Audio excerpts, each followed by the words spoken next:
Purihin ang Panginoon sa pagkakataon na muli kayong ma-address, diretsuhan, no filters. Magandang tanghali po sa ating lahat. Today po, June 30, 1 year from the 2025 election. June 30 after the election, that's 1 year when our public officials took office. And of course, 4 years since 2022 presidential, national, and local elections.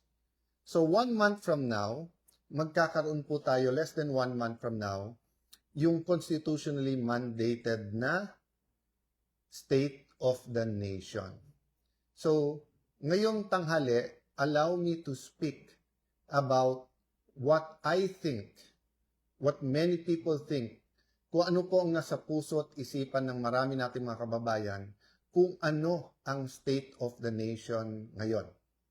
Bakit? What's the purpose? Alam niyo po ang government official, pag gumawa ng isang pagkilos or gumawa ng isang action, meron pong corresponding reaction yan. Yan po ay isang principle. For every action, there is a reaction. Diba?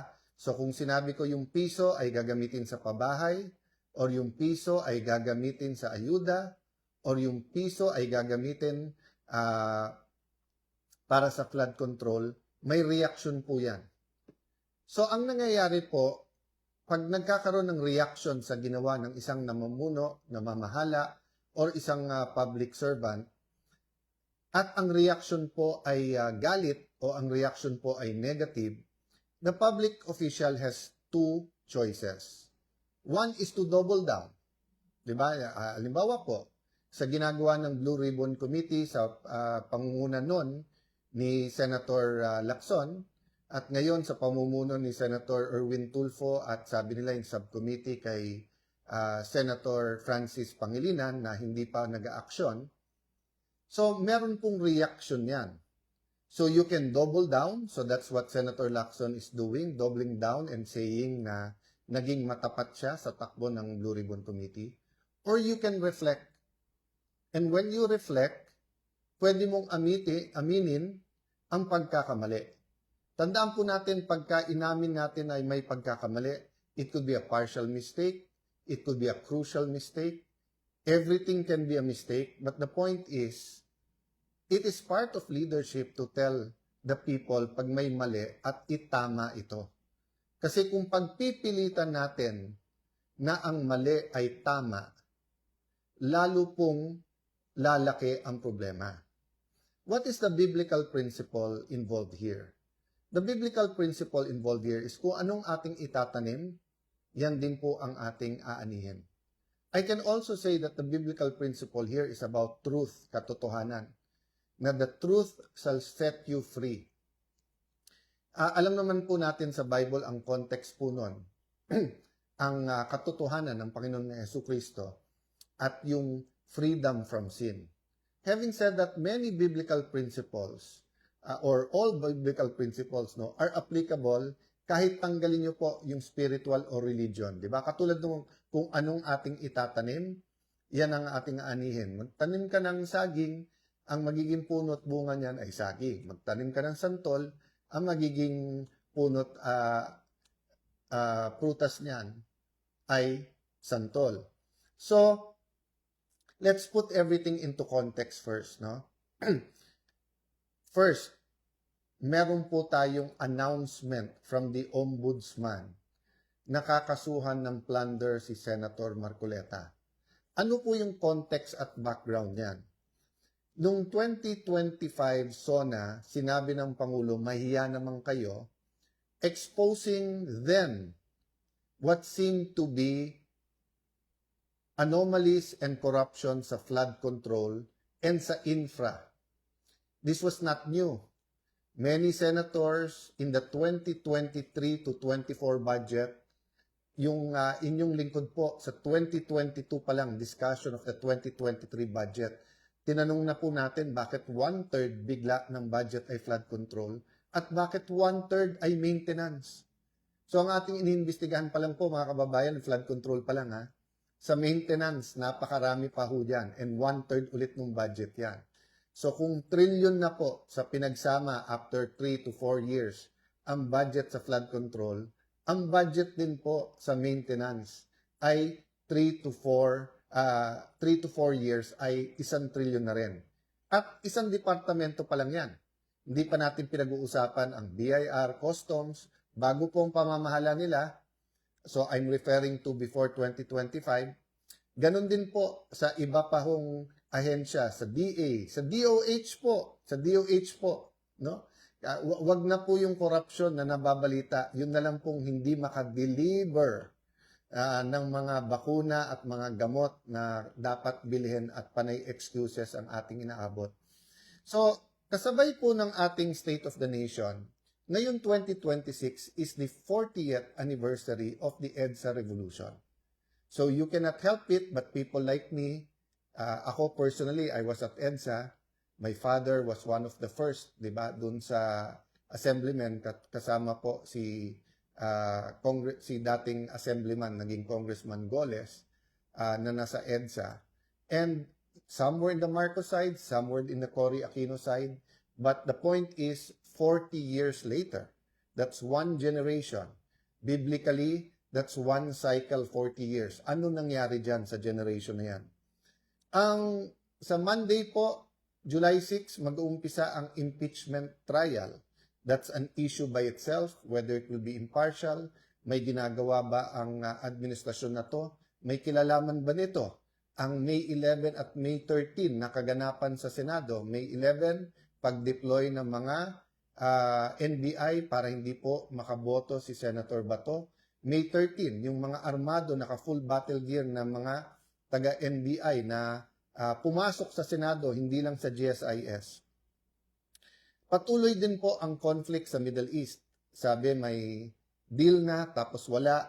Kahapon may deal na ulit. At of course, we're all praying na magkaroon ng tunay na kapayapaan, tunay na peace, na magkaroon ng agreement. But habang bumabalik-balik ang sitwasyon, patuloy pa rin ho ang taas ng presyo ng gasolina, patuloy pa rin po ang disruption, hindi lang po sa natural gas, hindi lang sa oil and gas, pero pati ho, for example, sa fertilizer. Dahil nga po yung byproduct ng natural gas, yung urea, ay siyang pangunahing ingredient o yung ginagawang fertilizers. Today, nag-file din po ang ating mga abogado ng isang manifestation sa Supreme Court na nire-reiterate po ang final natin na hinihingi na magdesisyon ang Supreme Court sa ginawang alleged rump session ng 12 mga kasama natin sa Senado noong June 3. Maraming implikasyon to. Isang implikasyon po nito, yung Blue Ribbon hearing na ginawa ng susunod na araw na sinasabi po ni Senator Lacson, ni Senator Erwin Tulfo, ng administrasyon na yun po ay hindi tunay na Blue Ribbon hearing. So yung pag-file po natin sa Supreme Court ay pagsasabi that this is not about the Senate presidency. This is about constitutional order. It is about the numbers, but it is about the moral boundaries and the law. That is, for example, emphasized in ano ba ang majority of all members. May kaugnayan po to sa impeachment kasi narinig na natin, sabi nung iba, ay pag 23 lang sila o 22 lang, de baka hindi 16 ang kailangan para mag-convict. Earlier, nasabi ko na, so ibig sabihin 12 pa lang sila noon, ngayon 13 na. So ibig po ba sabihin kapag 6 ang natanggal na senador or kinulong, 12 pwede nang i-convict ang kahit sinong impeachable na officer. So, kasama din po sa balita ay kahapon yung announcement ng opisina ng kagalang-galang na ombudsman, nakakasuhan ng non-bailable na kaso si Senator Dante Marcoleta. Non-bailable po ibig sabihin sususpindin siya, makukulong hanggang matapos yung kaso. Ibig sabihin hindi siya makakalaho sa Blue Ribbon man, sa Blue Ribbon Committee man, sa session or sa impeachment proceeding. So that's the importance of our petition in the Supreme Court. I will talk more of that in the coming days, but I think more urgent is that we talk about the protest yesterday and the ongoing protest ngayon um, sa EDSA. Unang-una, ano ba pinaglalaban natin? Nalilito na po yung iba kasi may mga ganon, pro-admin, meron pong laban dapat pero naging Marcos na rin, meron tunay na lumalaban, meron pong sinasabi Duterte, meron pong prayer rallies. So, lahat na po ng klaseng sign nandyan. But siguro po kailangan natin ng isang pagkakaisahan natin. And let me propose this, na lahat po tayo, ito ang ating ipaglaban. We, the sovereign Filipino people, imploring the aid of Almighty God in order to build a just and humane society and establish a government that shall embody our ideals and aspirations, promote the common good, conserve and develop our patrimony, and secure to ourselves and our posterity the blessings of independence and democracy under the rule of law and a regime of truth, justice, freedom, love, equality, and peace. Do ordain and promulgate this Constitution. So give away yung dulo. Do ordain and promulgate this Constitution. So mga kababayan, mga kapatid, mga magulang, ito po ay hindi proposal ng Iglesia de Cristo. Ito hindi proposal ng mga kapatid nating Katoliko. Ito ay hindi proposal ng mga kapatid nating Evangelical. Hindi lang ito proposal ng mga kapatid nating Muslim. Hindi ito proposal lang ng Ilocano, ng Bisaya, ng Waray-Waray, ng Kapampangan, ng Bicolano. Hindi po. Ito po ay pinagkaisahan ng lahat ng Pilipino. Anuman ang edad, saan man pinanganak, anuman ang religion, anuman ang paniniwala, anuman ang pinaglalaban. Sabi po dito, with the aid of the Almighty God. So doon po nagsasabing ng wala pong dapat sa public discussions natin ang Panginoon. Ako isang ayon sa inyo, wag natin sabihin ang Panginoon ay para sa grupo na to o kampi sa akin ang Panginoon. Pero hindi natin pwedeng tanggalin ang Panginoon sa ating usapan. In fact, we should all be on His side. Why?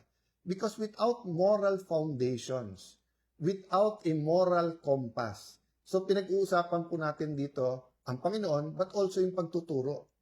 Siguro naman po, pagka tinignan natin ang pagtuturo ng Katoliko, ng Iglesia ni Cristo, ng Islam, tignan po natin ang Evangelical Christians, may nagsasabi po doon lahat bawal magnakaw.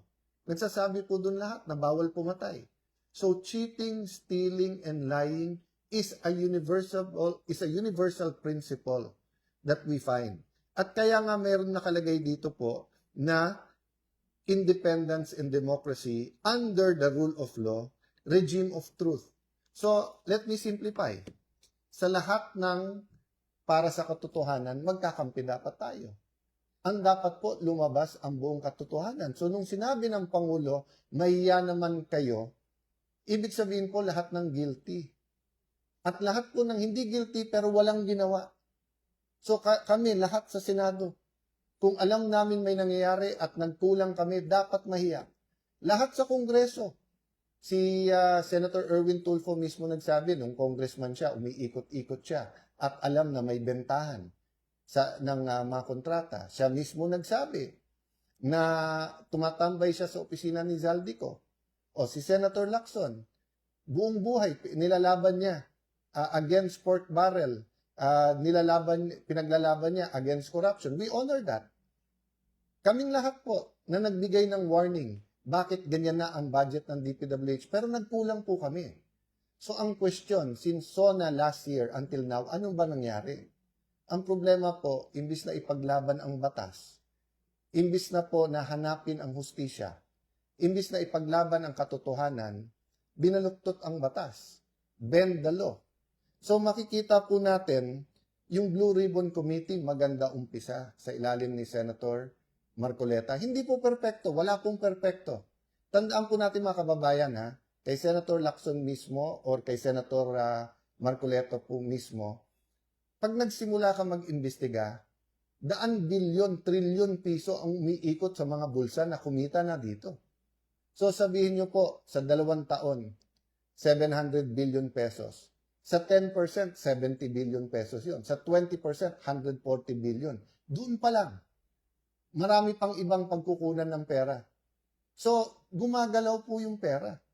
Yung mga kumita na yan, ayaw nila na lumabas yung katotohanan. Pwera pa yung kapangyarihan. Kasi pag nasa kapangyarihan ka, hindi mo lang ginagastos yung pera para pagtakpan, tuloy-tuloy din po ang pagkita o tuloy-tuloy pa rin ho ang corruption.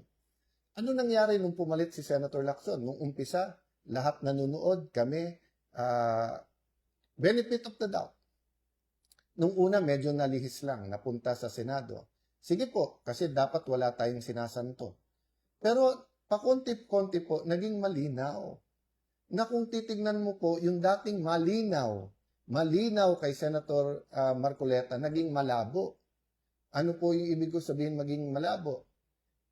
Nakita na ang Malacanang, nakita na si Senator Lacson, nakita na dun sa DOJ pa ata, tapos naging ombudsman kay kagalang-galang Boying Remulla, para bang may konting, nung umpisa parang konti Ngayon malinaw na may coordination. Pag sinabi ni Senator Lacson, dito dapat papunta, biglang nandyan na po yung kung sino man prosecutor or USEC o sa DOJ. Imbis na i-testing mo yung witness, itago yung affidavit at i-testing kung siya talaga sumulat nun, gusto basahin yung affidavit lang. At pagkatapos dadalhin sa DOJ. Ang dami ko pong detalye na pwedeng sabihin at sa tamang panahon. What's the main point? The main point is, the Office of the Ombudsman, and don't get me wrong, I am one of those who watched the career of Ombudsman Boying Remulla. And like any other Philippine politician, he has done great things, and there are some things I disagree with. And when he said, wala tayong sasantuhin dito, that was scary for many, but it has to be done. Pero ano nga po ang nangyari sa pamamahala ni Senator Lacson? Si Senator Lacson na nagsabi, dito ang direksyon, eto sasabihin. Nung may nabanggit ng mga pangalan, siya na magsasabi, eto sinabi ni Yusek Bernardo, meron delivery pero hindi sa Malacayan, sa ganito. Di ba?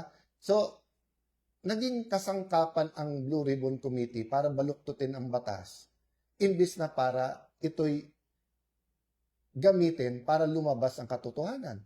That's why nung May 11, nagkapag-asa, hindi dahil sa akin, hindi dahil ako'y naging Senate President, kung hindi dahil yung bagong majority na galing sa minority ay nagsabing 3 ang ating priority. An impartial impeachment, lumabas ang buong katotohanan sa flood control, at i-address ang problema ng ekonomiya. And I am concerned that it is not only the truth regarding corruption, regarding the flood control scam, regarding many other scams that is being withheld from us.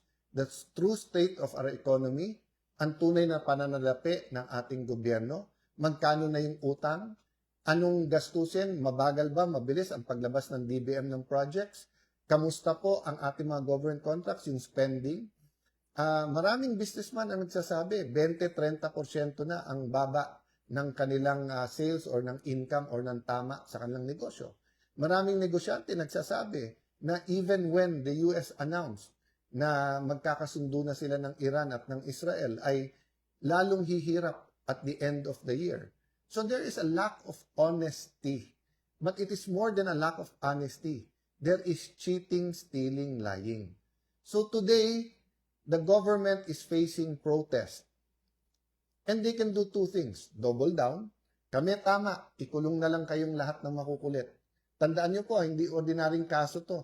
Hindi na to yung mga cyber libel na makikita nung una. Sabi ko, ba't yung NBI ngayon? Naging Commission on Cyber Libel, yun na lang. And then, pagkatapos, nakita nyo po sa Senado kung anong ginawa. So, nakita na po natin na marami na pong ginawang attack dogs. Maraming institusyon ang tinatamaan na. Kaya napaka-importante ng Korte at ng Supreme Court. Again po we're not against the full application of the law. Lahat ng dapat managot. Pero hindi naman pwede pong medyo aayusin para non-bailable para mabawasan mga senador.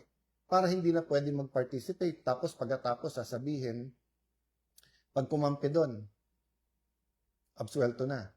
O wala ng kaso. O non-bailable na.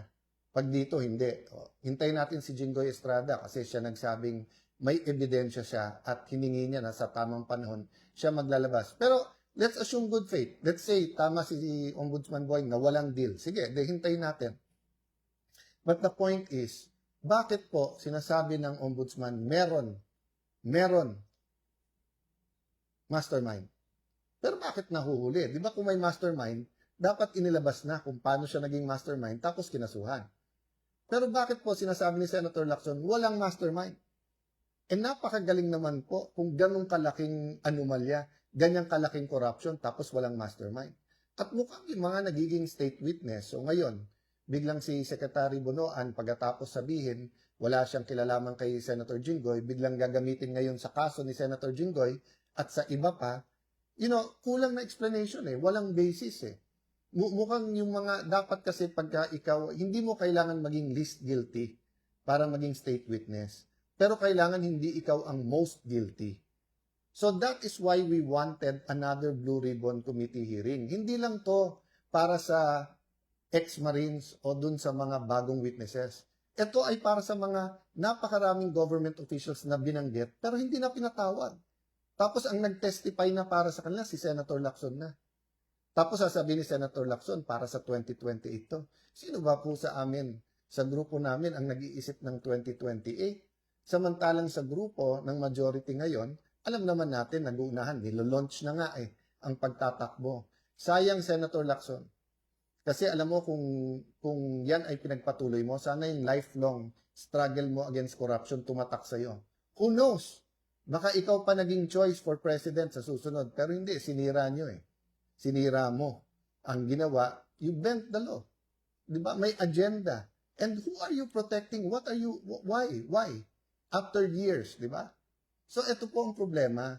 Yung ibang mga taga-Malacanang lalong tumatapang. Bakit? Kasi yung Senado na last bastion of democracy, siya pang nagamit para lalong magkaroon ng injustice. So kung pakonti-konti itong mga institusyon na to, DOJ, NBI, di ba, minsan ginagamit ang kapulisan, paggamit po sa iba't ibang mga ahensya ng gobyerno, hindi lang para sa corruption, pero baluktutin ang batas. So mga kasama, I ask you today, number 1, prayer po. Prayers move mountains. Number 2, participate in your way. If what you can do is pray, then pray. If what you can do is pray but also post in your Facebook, in your Instagram, sa kahit anong social media, meron kayong WhatsApp, Viber groups, imulat ang ating mga kababayan sa nangyayari sa ating bansa. Sa inyo na nandito lang sa Greater Metro Manila at mapapakita niyo yung boses niyo, sumama po sa ating po mga kilos protesta. Let us support and let our voices be heard. Now, if hindi kayo makakapunta sa EDSA, pero meron kayong maliit na community, magtipon-tipon po kayo. Kaya 10, 20, 30. I-post nyo sa social media. Bakit po to importante? Dahil sa bawat action, may reaction. I-interpret na naman to ng ating gobyerno na tama ginagawa nila. Na yung pananakit ay nagwo-work. Na pwede nalang arestuhin at kasuhan ng non-bailable ang kahit sino. Pakonti ng pakonti po ang inyong mga lingkod sa Senado dahil sa ginagawa nila. So, nung nakulong nila at kulang yung protesta kay Jinggoy Estrada, na-predict nila yon, natakot yung iba natin mga kasama. So, ngayon, sinusubukan naman nila kay Senator Marcoleta. Sana po hindi tayo pumayag kasi mali talaga. Mali talaga po, kahit anong tingin nyo. Sabi nung iba, ipaubayan nyo sa korte. Alam nyo po, pagka yung batas ay binabaluktot na at ginagamit na ang ating legal system, hihina yung ating mga institusyon. Again, 40 years after EDSA. That's what happened during martial law. At the start, sabi nila, may disiplina. At the start, na-address ang mga problema sa ating bansa, na check ang ating mga oligarchs, nabigyan ng check ang armed struggle. Pero tignan nyo po anong nangyari later on. nagkaroon ng cronies, nagkaroon ng maraming exemption. Pag mayaman, walang batas. Pag mahirap, kailangan sumunod sa batas. Kaliwat kanan ang human rights violation at pagkukulong. At tapos nangyari, lalong lumaki ang armed struggle. Because pag nagkaroon ng injustice, iba-iba tayo ng takbuhan. Some run to prayer, some run to religion, some run to armed struggle, some run to the streets. That's why ang pakiusap ko sa ating law enforcers, not only maximum tolerance, respect the right for peaceful processes and peaceful protest. Ang hiningi po natin ay sundin ang Constitution. Kaya ang hinihingi natin ay peaceful protest. Pero napaka-importante po mga kababayan na maramdaman ng gobyernong ito na mali ang kanilang ginagawa. Na hindi tayo parayag na pagtatakpan po ang katotohanan. Injustice. Sabi po nila, we are obstructing justice. Hindi po, we are obstructing injustice. Pag injustice na po, kailangan iharang na natin ang ating mga katawan. Kailangan magsakripisyo na po tayo. Kailangan po handa tayo sa kahit anuman kinakaharap natin. Bakit? Kasi po patapang ng patapang yung mga nagnanakaw. Patapang na patapang po yung cover up. At kita nyo po madalas tahimik na ang aming grupo. Pero tuwing tatahimik, hindi lang bagong issue. Hindi lang yung impeachment na lang, wala nang iba. Parang palalabasin pa nila na yung May 11 hanggang June 16 ay kasalanan ng isang grupo na gusto lang maging malaya ang ating bansa, na gusto ang katotohanan ay lumabas. Bakit wala nang gulo ngayon sa Senado? Kasi happy na po ang Malacanang sa sitwasyon sa Senado. Pero tanong ko po sa inyo mga kababayan, happy ba kayo sa sitwasyon sa ating bansa? Mahirap ang buhay. Kaya walang may gusto po na may mga protesta at may magulo. Pero alam nyo po, ang kaguluhan ay dala ng corruption at kahirapan. Hindi to dala ng mga protesta. So ngayong tanghaling to, mga kababayan, let's all join in prayer, asking God for solutions for our country. But let's put a step to our prayer. So with your permission, may I lead us in a short prayer. Diyos Ama, lumalapit po kami sa inyo. Anuman ang aming religion, anuman po ang aming edad, anuman ang aming estado sa buhay, kami po man ay senior citizen or young people sa ating bansa. Kami po man ay nasa Luzon, Visayas, Mindanao, or all around the world. We surrender everything to you. Kami po ay likha nyo. We're made in your nature and in your image. We know, Lord, that you intended the Philippines to be a powerful nation, to be a rich nation, to be a prosperous nation. You empowered Filipinos with understanding, wisdom, and knowledge. Ngunit katulad po ng isang paso na puno po to ng liquid gold, ay unti-unti itong binutas ng mga dapat pumuprotekta nito. Para po mapunta ko saan-saan, pati sa sariling bulsa. Sometimes there were good intentions. Most of the times there were bad intentions. But we know that there is now a time of reckoning and shaking. So as we pray for mercy for our people and nation, we pray that you spare us from calamities, yan po man ay maging earthquakes o malalakas na bagyo, sa mga sunog, sa mga baha na nangyayari. We do know, Lord God, na sa bawat aksyon may reaksyon. Sa bawat tinanim may aanihin. At itong mga baha ay ani dahil po sa ginawa sa nature, sa kalikasan, ginawa po sa pandarambong sa ating pong mga proyektong pang-flood control. So Lord, as we ask for your forgiveness, we ask, Lord, that as we seek your kingdom and righteousness, you raise up the right leaders. Leaders, Lord, sa bawat pamilya. Leaders sa bawat simbahan. Leaders sa business community. Leaders po sa health sector. Leaders po sa media. Leaders po sa entertainment. Leaders po sa ating gobyerno na ipaglalaban po ang katotohanan. We lift this up to you in Jesus' name. At kung ano pa ang religion ng ating mga kababayan, we join them in the desire for a better Philippines. In the desire for justice. Thank you, Lord God. Thank you, Lord Holy Spirit. So, thank you for praying with me. There are many, many more things that will happen in our nation. Many, many more issues. But we have to start somewhere. And somewhere is number 1, fighting for the same thing. Nasa preamble ng Constitution. Number 2, in everyone agreeing with the rules. Ano po yung rules? Yung constitution, yung batas. Without those rules, including moral rules, wala tayong character. Wala tayong identity as a nation. And we will not find ourselves unless we have a national identity. And I hope our national identity, again, will flow from what the preamble says. One, it will be from the aid of the Almighty, ang source natin. Then it will promote common good, and it will be based on the rule of law, a regime of truth, justice, freedom, love, equality, and peace. So let's fight hate with love. But let's fight. Magandang tanghali po. God bless you.